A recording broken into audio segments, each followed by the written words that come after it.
Buenas tardes, soy Carlos Balseca de la Unidad Educativa Bautista y el día de hoy les voy a explicar qué es la energía. Básicamente, la energía se define como la capacidad de realizar trabajo, de producir movimiento y de generar cambio.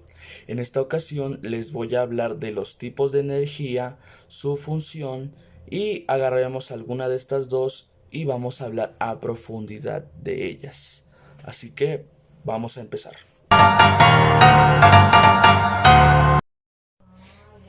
Bueno, ahora vamos a hablar de lo que sería la energía eléctrica. ¿Cuál es esta energía eléctrica? Es la forma que resulta de la existencia de una diferencia potencial entre dos puntos, punto A, punto B, lo que permite establecer una corriente eléctrica entre ambos cuando se las pone en contacto. Básicamente esta es la energía que todo el globo utiliza, bueno, casi todo el globo, algunos tienen otros recursos como la eólica, la hidráulica y demás, pero este es considerado el tipo de energía más común entre los que vamos a ver. Pasemos al siguiente.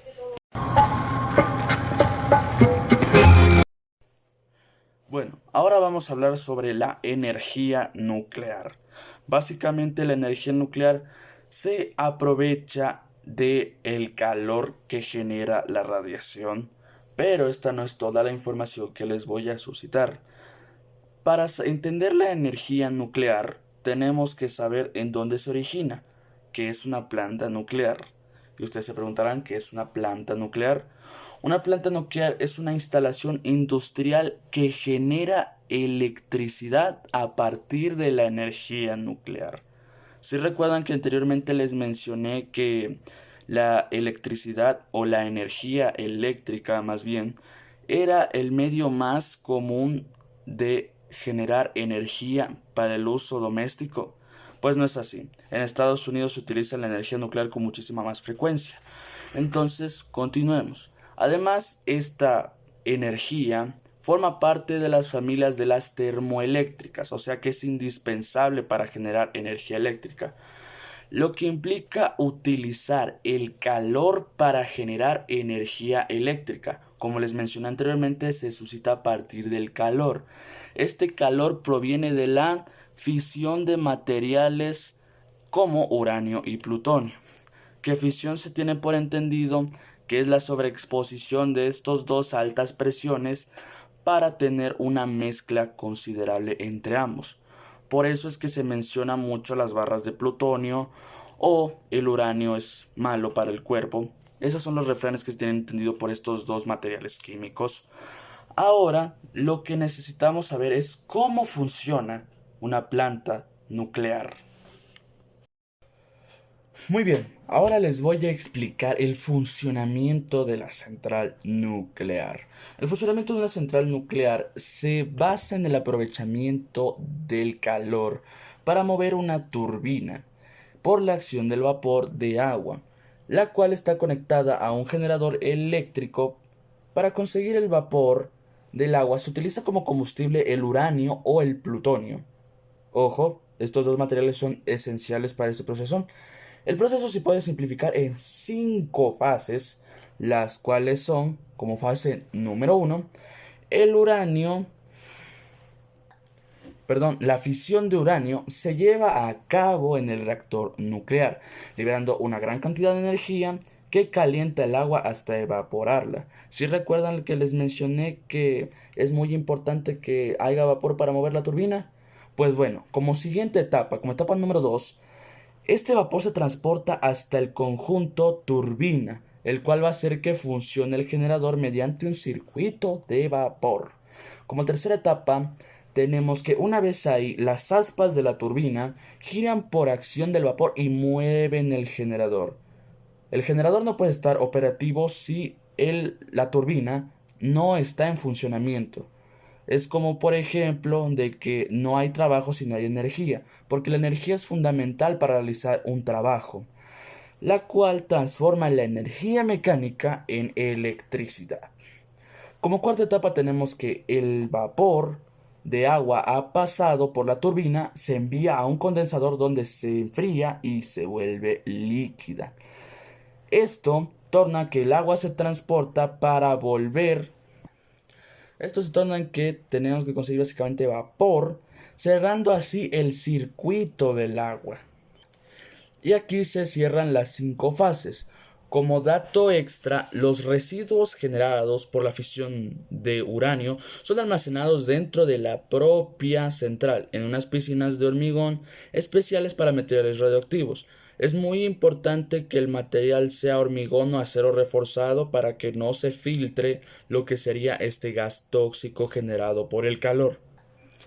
Ahora vamos a hablar de un punto muy importante, lo que sería otra etapa del funcionamiento, y es los reactores nucleares de fisión, o sea, es básicamente la estructura de los reactores nucleares. Un reactor nuclear de fisión es una instalación capaz de iniciar, mantener y controlar las reacciones de fisión en cadena, disponiendo de los medios adecuados para extraer el calor generado.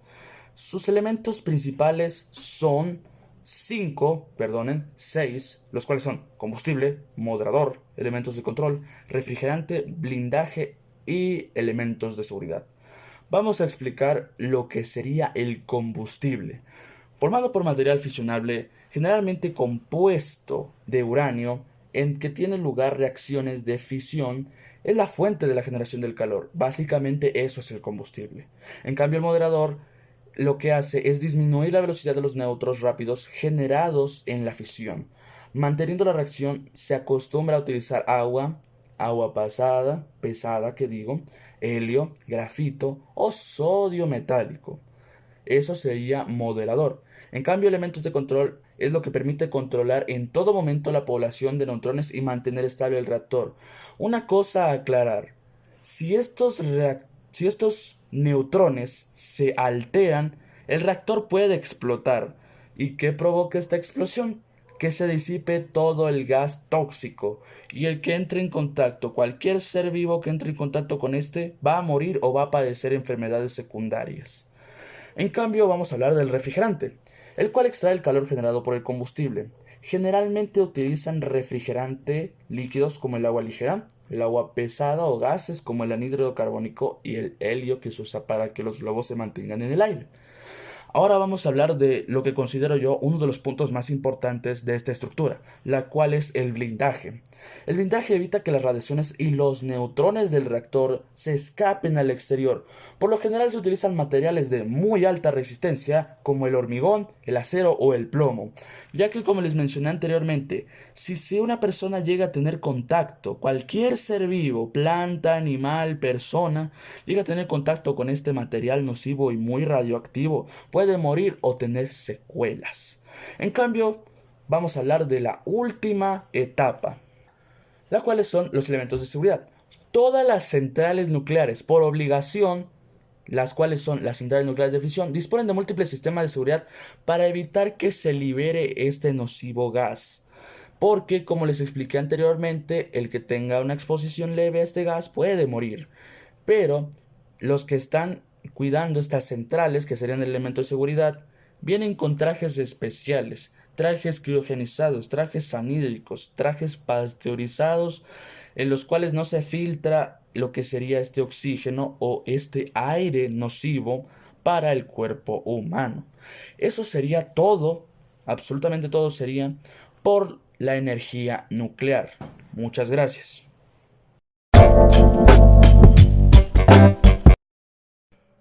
Muy bien, ahora tenemos que hablar de la energía solar, la cual es una fuente de energía renovable que se obtiene directamente del poder del sol o la radiación solar, mediante un panel solar que a la vez transforma esta energía solar en energía eléctrica para uso doméstico. Pero antes de explicar cosas muy importantes sobre ella, vamos a explicar su proceso, el cual comienza cuando la luz solar cae sobre una de las células fotoeléctricas, lo cual es el panel que recibe la energía, y se produce una diferencial de potencial eléctrico entre ambas caras, haciendo que los electrones salten de un lugar a otro. generando así corriente eléctrica. La alteración de estos electrones genera la energía eléctrica, porque si estos electrones se mantuvieran estáticos, no habría energía eléctrica, que luego se transporta hasta la red de distribución para llegar hasta los puntos de consumo. Algo muy importante y que no les he mencionado es que esta energía es limpia y sana para el mundo, porque a diferencia de la nuclear que hemos mencionado anteriormente, los gases son contaminantes si llega esta energía a estar expuesta al exterior, pero en cambio la energía solar no tiene ese defecto. No emite gases contaminantes o efecto invernadero. Durante la producción de la energía, una de las principales ventajas de esta tecnología es que es modular. Es decir, los paneles pueden usarse para el autoconsumo, abastecer electricidad en casas o edificios para que uses la plancha, para que cargues tu teléfono, o también pueden abastecer a las redes eléctricas a través de las grandes centrales, como el caso de, por ejemplo, Hidroeléctrica Ambato. Entonces, eso sería todo lo que se podría suscitar en cuanto a la energía solar. Además de que hay un dato muy curioso. Costearse estos paneles es muy caro. Cada panel o cada medio de recepción de esta energía puede salir en unos $400 americanos, solo un panel. Y por si se preguntan, ¿y qué pasa cuando se hace de noche? Estos paneles almacenan energía adicional en las baterías para que la puedas usar de noche. No es que decir que ya se fue el sol y ya te quedaste sin luz. No, no es así, no va a pasar, a menos de que el panel sea de mala calidad. Entonces, esto ha sido todo por la energía solar.